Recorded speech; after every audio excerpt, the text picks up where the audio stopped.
Hi folks, there is a lot of messagey art out there, a lot of songs and paintings and theater pieces that address a cause or some kind of injustice. Why is so much of it so bad? Hi, I'm Kelly O with kellyoneilcreative.com, and we're here to talk about art and creativity. If you make political art, this conversation is for you. Okay, I understand your impulse. You have something to say, you feel really passionately about something. Maybe you march in the street, you carry a sign, you have the slogans, and then you go right into your studio and you make something because you want to unleash your outrage. But too many times, and I'm not saying this is you, but too many times, that art really goes no deeper than the words on a placard. It makes statements. It easily identifies victims and victimizers. It's the viewer is usually seen as a comrade or an enemy. There's no middle ground. There's no dialogue. There's no way to be met halfway. It's very black and white. That kind of art is pretty surface, and it's usually made just for the people who agree with the artist. The best it can do is validate both of them. But does that move anybody? If you make political art, I would ask you to, or what you think of as political art. I don't even know, how do we define that? A lot of people say, yes, all art is political. And you could extrapolate and say everything is political. But for the sake of this conversation, if you believe that you make political art, ask yourself this question. Honestly, could this just as easily be a strongly worded letter, an email? Because if the answer is yes, is that enough for you? Is that enough for the people you want to reach and not just the people who agree with you? Is it enough for someone want to collect it, want to live with it, and give you their hard-earned cash for it? Now, I don't believe that art has to be apolitical to be art, but the political cause of the day is pretty fleeting in the grand scheme of things. Art is the opposite.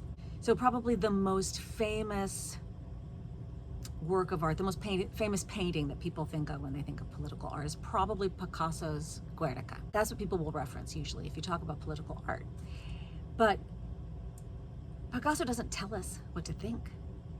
He's not moralizing. He's not making statements. He's not shouting slogans. He's not addressing policy.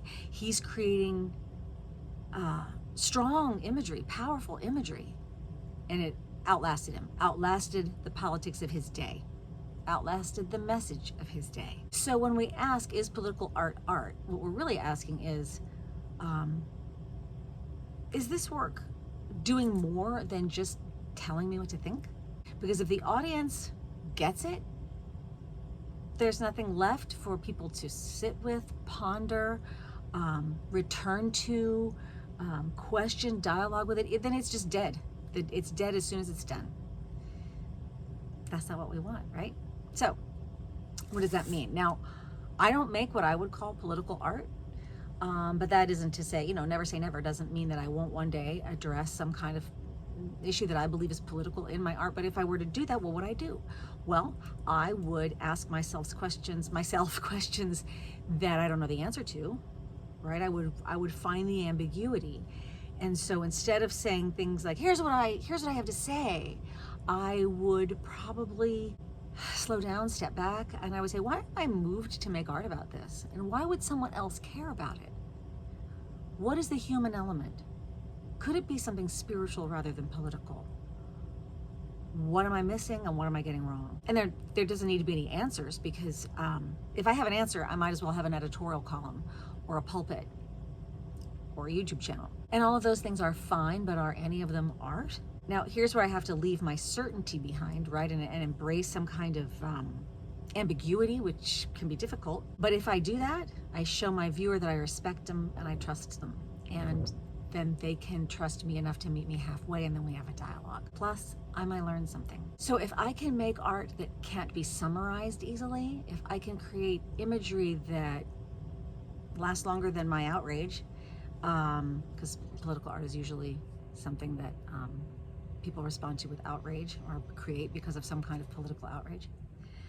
If I can offer something to a collector that they can return to without feeling preached at, then I've begun to make some art. and not just a protest sign. Let me know what you think about political art and what you think I got wrong or right about that. Comment below, like and subscribe if you need more of this stuff in your life, and let me know what else you think I'd like to address about art and creativity. And thanks for watching.